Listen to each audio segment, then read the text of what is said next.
Welcome to the epic, angry, irate Joe Gamer. Gex 2? More like gay sex 2? With men. Sex P is a disgrace to the Gecko's legacy! Gex 2 is so fucking stupid. All you do is jump and fall and die. I'm pressing the buttons, but Gex doesn't just win the game. Fucking dog poopy balls, ass. Gex is a heaping pile of diarrhea poopy fuck. If you couldn't tell, I'm gonna be reviewing Gex 2, Enter the Gecko. Hopefully the title clued you in on that. This entire review will be one huge spoiler, so if you don't want to be spoiled, skip ahead to this part. Voiced by comedian funny man Dana Gold, Gex is right up there with Blinks the Cat and Bubsy, as an icon of bland anthropomorphic mascot characters. Not a Sonic, but definitely not an awesome possum. Gex is middle of the road, baby. This video will hopefully be releasing sometime in October, so consider this my first ever Halloween video. Gex isn't a horror game, but it's pretty horrible.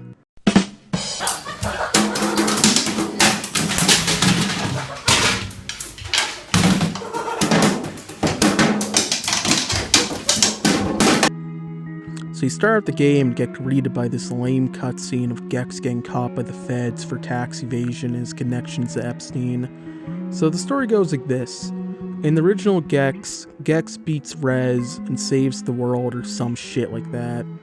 Also, there was like this backstory about Gex's dad dying and him inheriting all the money and becoming a total neat. Now Gex is back, and the government wants him to go back into the TV world to stop Rez again. After that cutscene plays, the title screen boots up to this sick-ass music. Man, this shit fucks.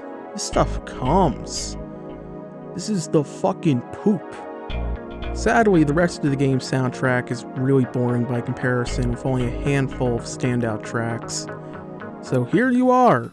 The media dimension, as the game calls it, an empty pantheon of TVs that Gex can jump into and enter the levels. The area has an eerie atmosphere. It's so empty and foggy, and the music is this repetitive James Bond spoof that sounds like shit. Just for clarification here, I'm playing the PS1 version of Gex Enter the Gecko.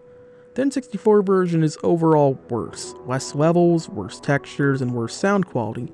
But, in a really cruel trade-off, the N64 version gets an exclusive water level. Oh, joy! It's like going to McDonald's and asking for a coffee, but they're out, so they just splash some boiling water into your lap instead. Before entering the first level, it's a good idea to jump around and get a feel for the controls. I'm just gonna play this straight. Gex has bad controls. The way I define bad controls is with a fine line division. So on one end, you have Mega Man Legends, where the controls are kinda stiff and awkward in some places, but ultimately, the game never expects anything out of you that requires more than what the controls are capable of.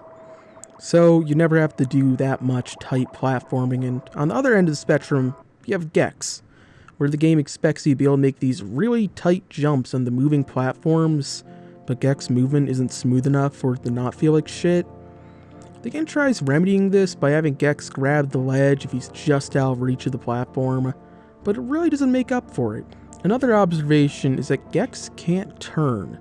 He moves like a GTA 5 character in how he can only do circles and quarter circles, so sometimes you try readjusting your position and you end up walking off the platform you were standing on. There were moments where I tried getting a collectible and I just ended up doing a loop around the fucking thing. Gex, like Mario, has 3 different types of jumps. He has a regular jump, a high jump, and a long jump. And you want the high jump and the long jump have in common? They're both kind of useless and feel really unnatural to use. For the long jump, you just have to be holding the trigger while moving, then press jump. Very different how it worked in Mario 64, where you had to press the trigger, then jump button in a quick succession. And just like Mario 64, if you aren't moving and press the trigger, Gex does a useless crouch. Then you have the high jump, and again, just like Mario 64, it's also really kind of finicky and mostly useless. I think there was like one moment in the whole game that required the high jump. So the way you do that is you hold the jump button after jumping, I think. Sometimes I could do them consecutively, perfectly. Other times I couldn't do them for jack shit. After fucking around the hub for a bit, now it's time to go enter one of the first 2 levels. The first level I decided to enter is the haunted house level. Happy Halloween, everybody. You don't always get what you want. Is Gex a spooky game? Maybe. This level is really dark and has living armors, zombie children with knives, and happy looking pumpkin monsters. The way the first 2 levels are designed is completely different from literally every other level in the game, but I'll get into that later. These early levels can best be described as a straight path to the end remote with 2 other remotes you can get on the way. I'm stupid, and in the Looney Tunes level, I grabbed the remote in the first area first, then the second area remote second, and the third remote last. So it felt like I was playing the same levels a million times, seeing the same area over and over again. Back to the haunted house level, Gex can crawl on specific walls and whoa shit, look out! Here comes Gex! The wall crawling is probably the one thing that makes Gex unique from any other platform mascot of the era, but his wall crawling ability opens up comparisons to Knuckles the Echidna. So if I had to choose one, I'd go with my man, Nux. Unlike Gex, he doesn't chuckle, he only flexes his knuckles. I don't chuckle, I'd rather flex my knuckles. Other than that, there really isn't anything else to say about wall crawling. It's just kind of there. Like the devs went, okay, Gex is a gecko. What can geckos do? They can crawl on walls and shit, right? Okay, put that shit in the game. I haven't played the first game, but I bought it in GOG, and from the first 3 minutes of it I played, it seems like wall climbing is overall better used in that game, but I'd really need to play it for myself before I can give it a verdict. It's kind of weird how the game starts off on a really cartoony Looney Tunes level, but the other first level is a spooky haunted house with blood and knives and ghosts. Seems a little strange to put one right at the start, but maybe this was done to leave a better first impression on any stupid kids who played the game for the first time. After getting all the remotes and both silver remotes, I leave for the next level. The next level is the previously mentioned Looney Tunes level. Now that I'm on the second level, I want to talk about level themes. So in the first Gex game, the world of the games were divided by different level themes. In Gex 2, the game has a handful of different themes that get reused for a minimum of 2 levels, and a few bonus levels. In total, you have 6 different themes that get reused throughout the game. Space, Kung Fu, Haunted House, Cartoon, Prehistoric, and Computer World. Now, here's the issue. What do any of these themes have to do with TV shows? Outside cartoons, which is obviously a Looney Tunes parody, what TV shows are these other levels parodying? The space level from the outside looks like it'd be a parody of Star Trek, Battlestar Galactica, or Star Wars. But the actual level is just as it says. It's space. Gex in spacesuit jumping around on asteroids. With only a handful of nods to TV shows and movies. Then at the haunted house level, outside specific references, what shows is this supposed to be parodying? Do you know that it took me until after being in the game to realize that the title isn't a riff on The Matrix, but actually the Bruce Lee classic Enter the Dragon? It took me way too fucking long to realize that, but the game did come out a good 2 years before the movie. This brings up another question. What the fuck is Computer World a reference to? Outside of Gex's quirky one-liners, what exactly is Gex a parody of? Gex in the hub is wearing a James Bond suit and James Bond-esque music is playing, but what does any of this have to do with James Bond? Is it because he's now a government agent? The third game actually seems to improve on the parody aspect by having the hub be a secret spy base and the themes are a lot more identifiable instead of being really vague. In Gex 3, every level Gex gets a new costume unique to that theme. And from the get-go, Gex only occasionally gets a new outfit.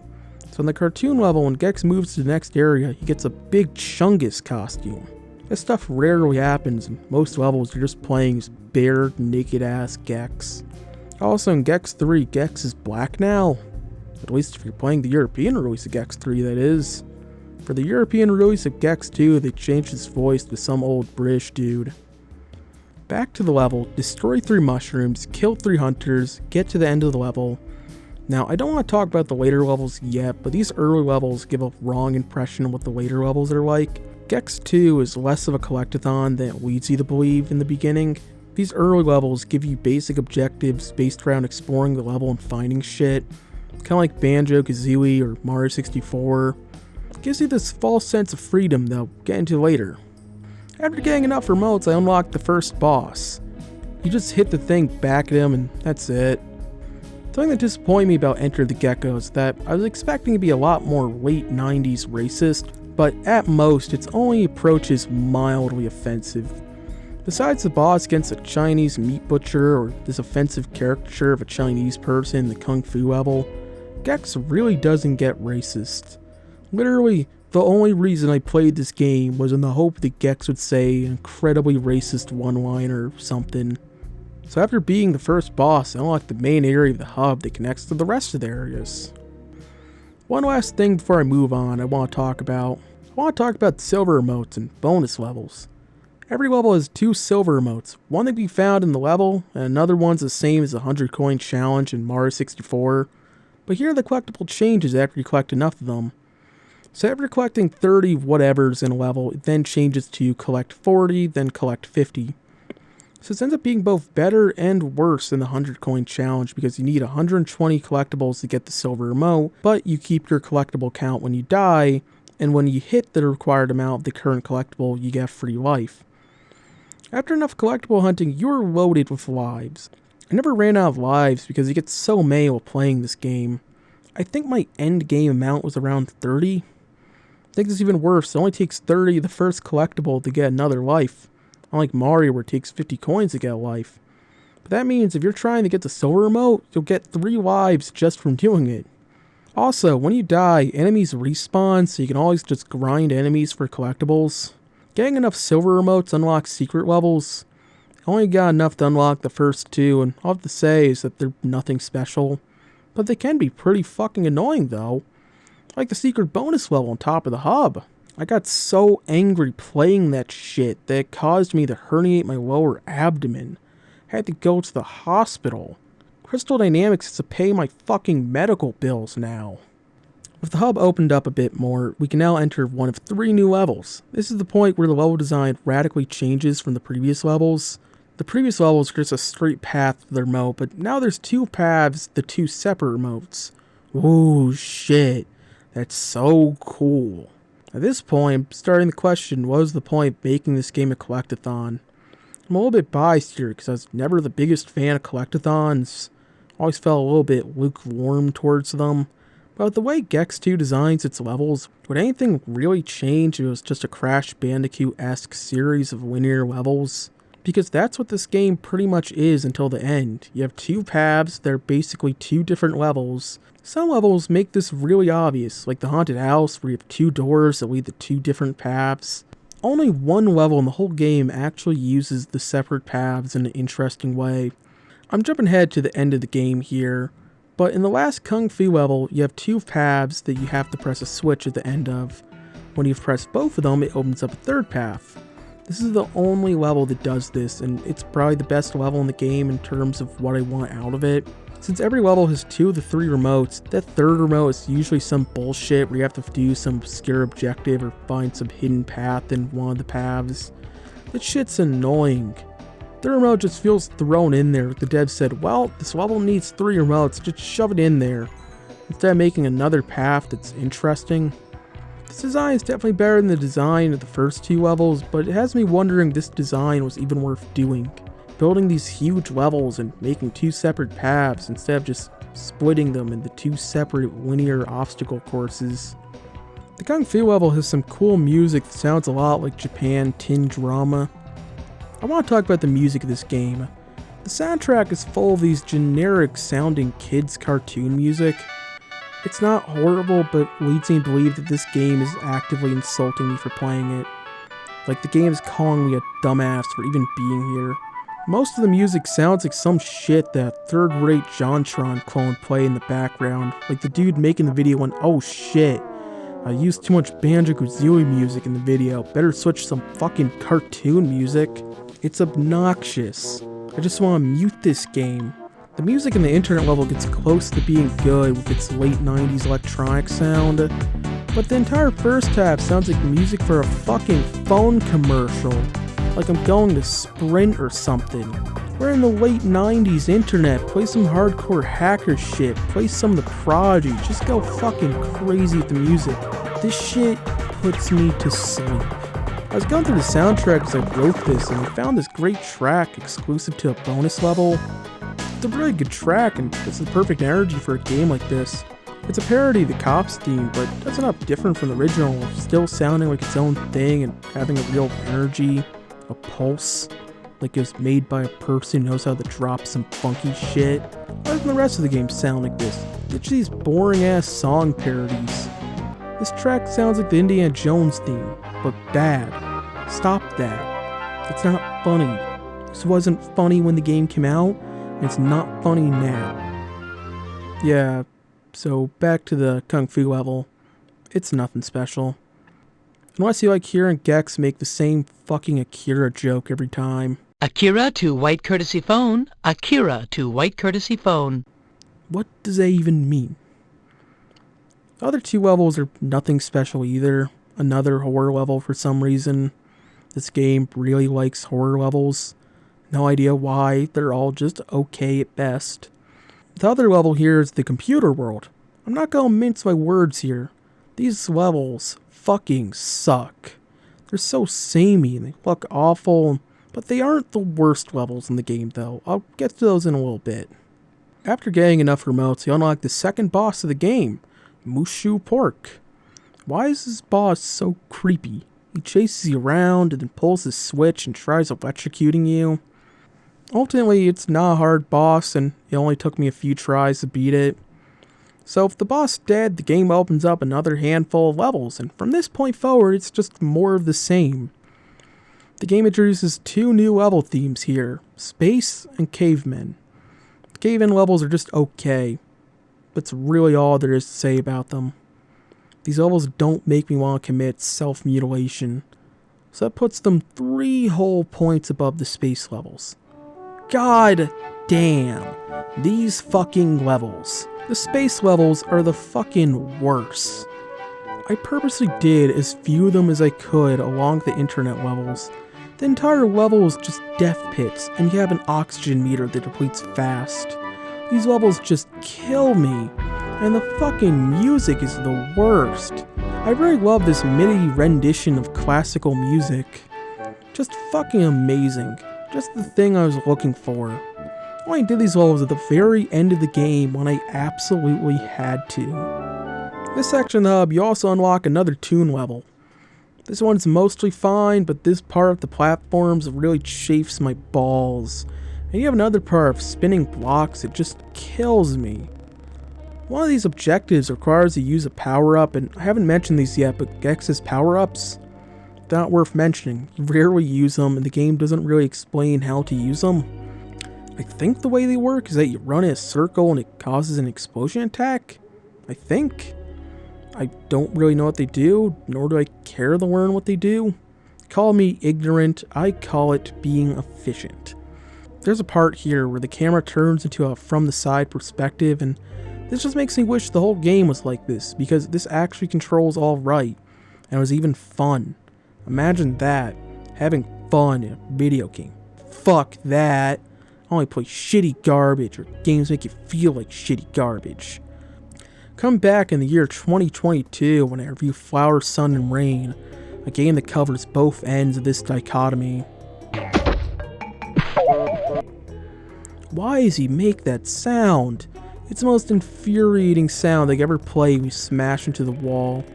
The sound design of this game is so embarrassing. It feels like it was designed just to insult you, like the game's laughing at me for being big enough of a dumbass to long jump into a wall. After getting some more remotes and unlocking some more levels, we finally unlock another boss. This boss is a total wash. I almost beat him my first try, but then got killed at the very end. And after getting enough remotes, we unlock a lift up to the final boss door and the final level. This part really pisses me off. I was absolutely certain after getting enough remotes that this lift would lead me right to the final boss of the game. And I could just be done with it already, but no. You need 33 red remotes to unlock the final boss. This game only has 39 red remotes, so that means to beat the game, you have to get almost all of the red remotes. I know it sounds like a stupid complaint, You actually have to play the game to beat the game. Yeah, it sounds random, right? but I can explain. In Mario 64, you only need 70 of the 120 stars to fight Bowser. That means you only need about 58% of the stars in the game. This gives you a lot of freedom what objectives you want to do. If you hate something like the 100 coin challenge, they didn't have to do it unless you want to 100% the game. With Gex 2, you need 84% of the red remotes in the game to unlock the final boss, giving you very little room to skip goals or levels you don't like. I fucking hated the space levels and the computer levels, but I was forced to do them by the end of the game so that I could complete it. When it comes to games, I usually only use save states if the game has whittled me down to my very core and I can't put up with it anymore. I fucking saved scummed the shit out of those remaining levels because I just couldn't be bothered to give a shit anymore. I was fucking mentally done with this game. Why couldn't the res fight just open up after you complete the res headquarter infiltration level? That would have been totally fine. You already need 26 red remotes to unlock the final area of the hub. Why not just end it there? With 26 remotes required to beat the game, that'd leave me enough remotes that I didn't get to incentivize me to go back to the game and get the rest. You know what the funny thing is? The game is short. It only took me around 5 hours to beat it on a blind playthrough. If I went through this game again, I could probably push that number down to 3 hours, maybe even 2.5 hours, and that's fine. I like short games. Especially means I don't have to play much more of it. A long play of 100%ing this game is only a little over 5 hours. It's not a big game, or a long game, but just to make it a little bit longer, they just had to pad it out the very end of the game. After torturing myself with some more shitty levels, I got enough remotes to go to the final boss. Before I go into the final boss and the ending, I have a grand philosophical question. Was Gex ever considered funny? In any of the reviews from back in 1997, did they ever say that the game was funny? In what world would this be considered funny? Some of these one-liners are either references to things now made obscure by the passage of time, or jokes that are just stupid. Akira to white courtesy phone. Akira to white courtesy phone. What's supposed to be funny about this? It's supposed to be a level based on Chinese and Hong Kong action films, but Akira is a Japanese anime. Also, what does this mean, to the white phone? This isn't an airport. What's even the joke here? Is the joke just they referenced the name of a movie? What's supposed to be funny about this? It's kind of dumb to be obsessing over one-liners like this, but I heard it over 100 times playing this game, so I gotta know, what's funny about this? So, I've set out on a voyage to find any reviews from the year it released that refer to the game known as Gex, Enter the Gecko, as being funny. Okay, let's check out Game Boy's review of Gex 2. Damn, I guess they didn't like it too much, so the Internet Archive had to ensure that it was erased from time. Okay, let's try GameSpot. See? Even dudes back then thought this shit was lame. And this was a generation of people that made fucking Weezer. I eventually wanted to beat my TV with a bat. Damn, this guy must have really not liked this game. He fucking hated it. 6 out of 10.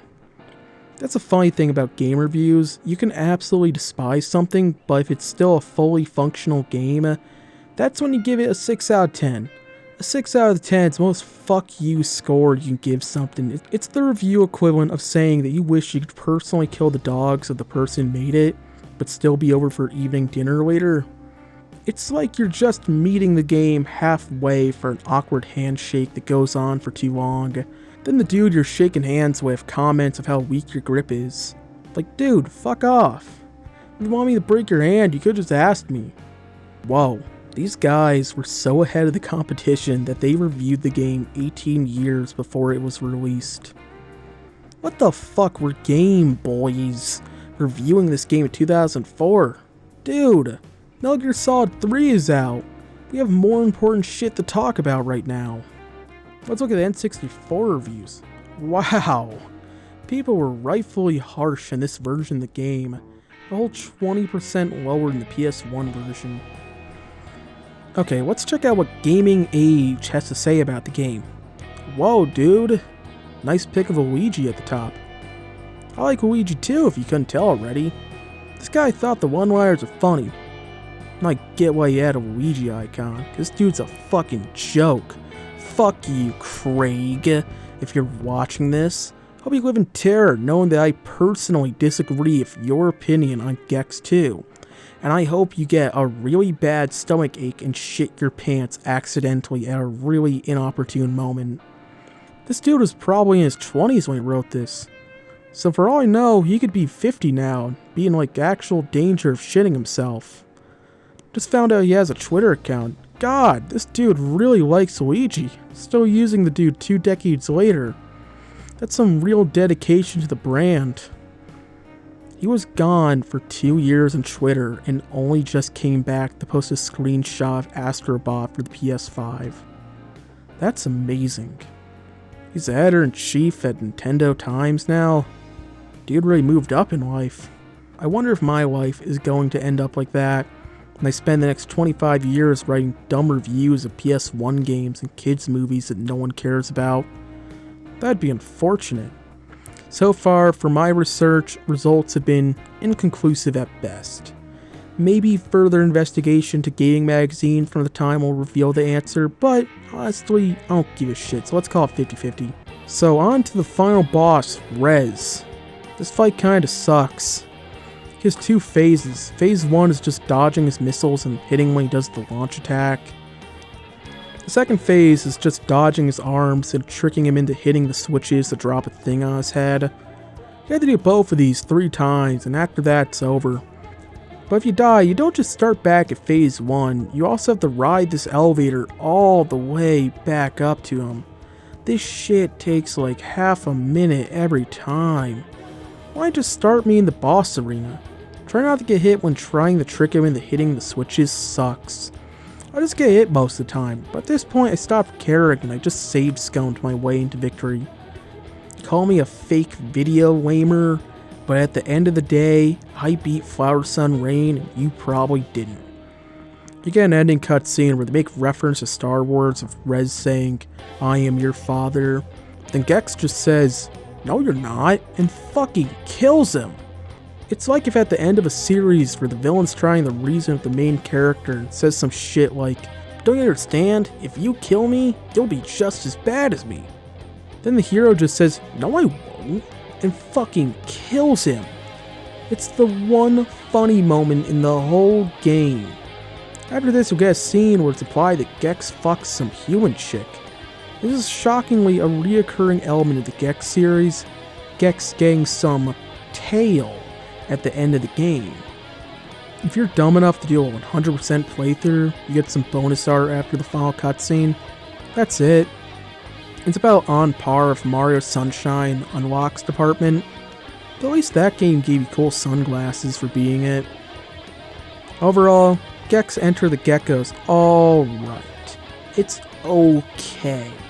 A true 6 out of 10 experience if you catch my drift here. This game really frustrated me. It made me angry. It made me annoyed. It put me in a bad mood, but at least it's still somewhat playable, and it didn't give me polio or the swine flu. This whole game just leaves me in a negative cloud of thoughts, but overall I still see some potential in this character deep down. I think it's because Gex to me has always been a joke, a complete gaffe. Crystal Dynamics eventually abandoned the character after the 3rd game, with his only appearance after that being in an on-foot racing game as a bonus character. Other than that, according to Wikipedia, Gex is a part of the group of dead IPs that Square is willing to essentially give away to the first group of people who give enough of a shit to want to bring the character back. Gex has always been alongside Bubsy as a third-rate platformer character who was birthed and forgotten in the 90s. But even fucking Bubsy made a comeback after 20 years. I even bought the t-shirt for it. Fun story, but one time at college, one of the faculty members commented on my shirt and said, "I don't know what you're calling explanation to, but I stand with you." And I just said, "Oh, it's a reference to an obscure 90s mascot character." And right at that moment, I saw all the life from their face drain onto the floor like a spilt cup of coffee. They were fucking gutted by this. They were devastated. Gex isn't straight up awful like Bubsy. His games have some merit to them. I think he does deserve some sort of comeback or revival at least. If it was heavily influenced by the 2D platforming original but 3D like the sequels, maybe it could be good. And if the writing was obnoxious, maybe it could be bearable too. Gex deserves better than this. Give Gex to me and I'll make it a gritty life simulator where you gotta work a dead-end job while also trying to make sure you can pay your bills and keep your kids fed. I'll call it Till Time, please. Wow, this has been my longest video yet for my current prediction. I've never written about a whole game before for this channel. Usually I've talked about short games that only take like 30 minutes to an hour to beat. So talking about a game that took me like 5 hours to beat is kind of crazy. I got some other videos planned for the future, even an RPG, but I'm not gonna name it and possibly might not even do it if it's bad enough. Stay on the lookout for my next video. I want it to be something special that I've wanted to do since last year but didn't have enough to talk about then. See you next time.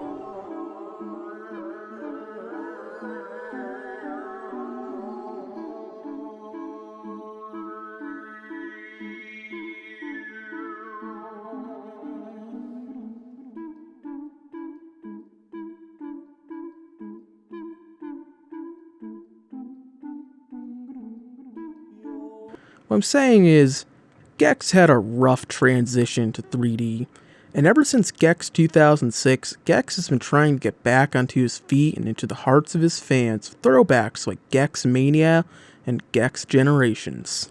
Did you know that Gex is the first Gek of the 100 Gex?